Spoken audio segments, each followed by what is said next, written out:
Hello students, welcome to A to Z পরীক্ষা। তো WBCS descriptive বেঙ্গলির আজকে আমরা সাজেশন দেখব সম্পাদকীয় পত্র রচনার, এবং এই প্রত্যেকটা সাজেশনের কিন্তু তোমরা পিডিএফ পেয়ে যাবে, হোয়াটসঅ্যাপে পাবে, এবং প্রত্যেকটা পিডিএফ কিন্তু তোমরা প্রিন্ট করতে পারবে। ঠিক আছে? আর WBCS ডেসক্রিপটিভের কিন্তু আমাদের লাইভ ক্লাস হয়। ঠিক আছে? তোমরা যদি কেউ জয়েন করতে চাও জয়েন করতে পারো। কি কি পেয়ে যাবে এখানে একটু দেখে নাও। লেটার রাইটিং দেখো পেয়ে যাবে 100টা, ড্রাফট রিপোর্ট 100টা, কম্পোজিশন 100টি, প্রেসি 100টি, ট্রান্সলেশন পেয়ে যাবে 250টা, পিকেদের সরকারের 112টা, মানে প্রায় 350টা পেয়ে যাবে। আবার প্রেসিও দেখো পেয়ে যাবে এদিকে 150টা, এদিকে হলো 92টা, প্রায় এখানে 250টা মতো কিন্তু প্রেসি পেয়ে যাবে। ঠিক আছে? বাংলায় দেখো পত্রলিখন পাবে 100টা, সম্পাদকীয় প্রতিবেদন 100টা, সারমর্ম 150টি, অনুচ্ছেদ বাংলায় অনুবাদ 250টি। PYQ এর সলিউশন পেয়ে যাচ্ছ WBCS মিসেলেনিয়াস ক্লার্কশিপ, একদম 2000 থেকে এখনো পর্যন্ত যত রয়েছে সবগুলোর সলিউশন পেয়ে যাবে। এবং যতদিন না তোমাদের মেইনস হচ্ছে ততদিন পর্যন্ত আপডেটেড নোটস কিন্তু দেওয়া হবে। এমন না যে তুমি জয়েন করলে 1 মাস 2 মাসের কোর্স, তারপরে তোমার কোনো নোটস প্রয়োজন হলে আবার রিজয়েন হতে হবে, এরকম কিন্তু কোনো ব্যাপার নেই। ঠিক আছে? আচ্ছা, তো আমরা এবার দেখবো হলো সাজেশনগুলো কি কি রয়েছে। দেখো, শহরাঞ্চলে যানজট ও তার প্রতিকার সম্পর্কে সংবাদপত্রের সম্পাদককে পত্র।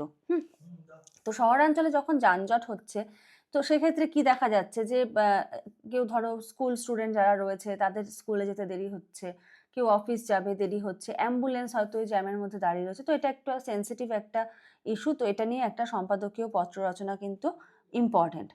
সামাজিক যোগাযোগ মাধ্যমে ভুয়ো খবরের ক্রমবর্ধমান প্রসার সম্পর্কে সম্পাদককে পত্র। তো সামাজিক যোগাযোগ মাধ্যমে ভুয়ো খবর, সোশ্যাল মিডিয়ার দুনিয়ায় এটা কিন্তু আমরা এখন হামেশাই দেখতে পাই যে ভুয়ো খবর, মানে কোনটা জেনুইন কোনটা ভুয়ো খবর এটা তুমি বুঝতেই পারবে না, এবং মানুষ না বুঝেই সেটাকে শেয়ার করে দিচ্ছে। ঠিক আছে? এবং সেই খবরটাই আস্তে আস্তে সে তিলকে তাল করার মতো হয়ে যাচ্ছে, এবং আস্তে আস্তে কিন্তু সেটা সমাজে একটা ভুয়ো খবরের যে একটা পর্দা, জেনুইন নিউজটা কেউ পাচ্ছেই না। তাহলে এটাও একটা সেন্সিটিভ ইস্যু। প্লাস্টিক দূষণের ভয়াবহতা ও তার প্রয়োজনীয়তা সম্পর্কে পত্র, এগুলো হলো কমন টপিক। ঠিক আছে? এগুলো কমন টপিক, এগুলো রেডি করতে হয়। ঠিক আছে? দেবেই যে তা না, আবার দিয়ে দিতেও পারে। পরিবেশের ভারসাম্য রক্ষায় বৃক্ষরোপণের সম্পর্কে গুরুত্বপূর্ণ পত্র, এটাও হলো কমন টপিক। তরুণ প্রজন্মের মধ্যে মোবাইল ফোনের অতিরিক্ত ব্যবহার, অতিরিক্ত ক্ষতিকরের প্রভাব সম্পর্কে পত্র, যেটা অলরেডি আমি কিন্তু ইউটিউবে প্রোভাইড করে দিয়েছি। ঠিক আছে? আচ্ছা, নেক্সট দেখো, শহরের বায়ু দূষণের ক্রমবর্ধমান সমস্যা ও প্রতিকার সম্পর্কে পত্র। দেখবে এখন সমস্ত জায়গাতে সেই বায়ুর কোয়ালিটি নিয়ে একটা এরকম মানে মেশিন মতো বসানো থাকে আর কি, তারপরে নয়েজের একটা বসানো থাকে এরকম। তো বায়ু দূষণের ক্রমবর্ধমান যে সমস্যা যেগুলো হতে পারে, ধরো ফুসফুসের রোগ হতে পারে, বিভিন্ন মানুষের ক্ষেত্রে বিভিন্ন রকম সমস্যা হতে পারে, শিশুদের ক্ষেত্রে কি সমস্যা হতে পারে। তো এটা কিন্তু একটা সেন্সিটিভ ইস্যু, যেহেতু মানুষের স্বাস্থ্য এর সঙ্গে জড়িত রয়েছে। সাইবার প্রতারণা সম্পর্কে সাধারণ মানুষকে সচেতন করার জন্য সম্পাদককে পত্র, এটা তো ভেরি ভেরি ইম্পর্টেন্ট দিয়ে রাখো একদম। VVI, এটা একদম কারেন্ট ইস্যু। সাইবার প্রতারণা এখন মানে এমনভাবে কোথা থেকে সাইবার প্রতারণা করবে কেউ বুঝতেও পারছে না।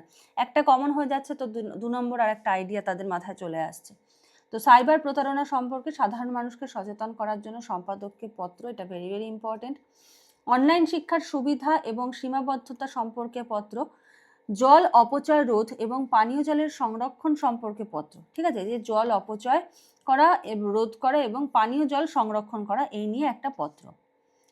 রাস্তার নিরাপত্তা ও পথচারীদের মধ্যে ট্রাফিক সচেতনতা বৃদ্ধির প্রয়োজনীয়তা সম্পর্কে পত্র, এটাও ভেরি ভেরি ইম্পর্টেন্ট।